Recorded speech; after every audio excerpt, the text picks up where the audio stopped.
nous avons deux types d'outils en réalité, des outils techniques bien sûr, et puis des outils aussi de communication qu'il ne faudrait pas négliger. Alors, en ce qui concerne les outils techniques, eh bien, tout le réseau métrologique, qui est le réseau historique et qui s'est beaucoup renforcé avec le temps.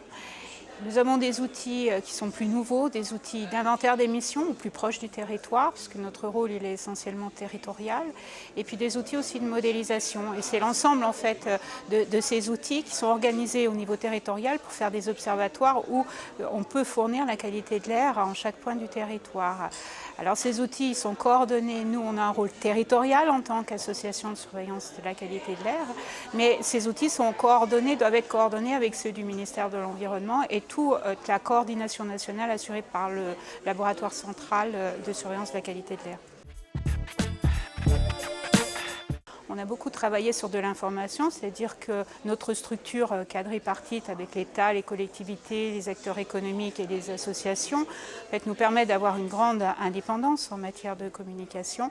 Jusque-là, on s'est plutôt contenté de faire sortir en fait, les résultats techniques. Il faut être beaucoup plus offensif dans ce domaine-là pour que cette communication elle puisse passer au niveau des décisions aujourd'hui à des plans d'action. Il faut faire savoir les problèmes de qualité de l'air. Beaucoup d'élus locaux, notamment, ignorent finalement les enjeux liés à la qualité de l'air, que ce soit au niveau réglementaire ou que ce soit au niveau de la santé, tout simplement. Or, ils ne s'en désintéressent pas, généralement, quand ils les connaissent. Deuxièmement, il faudrait que ces différents plans sur lequel on peut agir sur la qualité de l'air, eh bien, soit peut-être mieux décliné avec les élus locaux. Aujourd'hui, on a quand même une grande dispersion. L'État a des responsabilités dans ce domaine, les collectivités territoriales en ont un certain nombre. Aujourd'hui, tout ça, c'est assez mal organisé de notre point de vue d'acteurs locaux sur l'ensemble du territoire. Par exemple, les schémas régionaux ont effectivement une coélaboration État-collectivité, mais quand on descend à un niveau plus bas, au niveau infraterritorial, on n'a plus réellement cette coélaboration obligée et on a un peu du mal du coup à avoir une cohérence en fait dans les actions sur les différents plans entre par exemple les plans de déplacement urbain, les plans d'urbanisme, tout ça c'est assez mal intégré du point de vue qualité de l'air.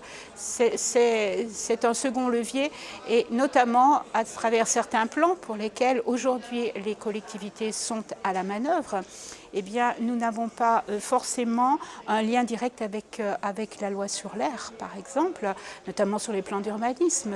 Ils ne sont pas obligés de prendre en compte, par exemple, des cartes qui sont des cartes où l'on montre clairement qu'il y a des problèmes sur certains établissements sensibles, comme les hôpitaux, ou les crèches, les écoles maternelles, par exemple, qui sont dans des lieux extrêmement pollués, où on continue finalement de construire dans ces lieux-là. Donc là-dessus, il y a un gros travail à faire. On pense souvent, quand on parle de plan d'action, à une atténuation, c'est-à-dire une diminution des émissions, mais on pourrait aussi avoir une adaptation au niveau du territoire sur les territoires sur lesquels on implante des populations sensibles. Les réseaux qu'on a organisés étaient des réseaux essentiellement réglementaires et également adaptés à la réglementation française sur les dispositifs préfectoraux, par exemple. Eh bien, il faudrait aujourd'hui sans doute revoir cette stratégie à la fois métrologique et la coordination entre la métrologie et tous les outils de modélisation qui permettent de faire des cartes, en gros, pour montrer où réellement est la pollution et quelle est l'origine de cette pollution.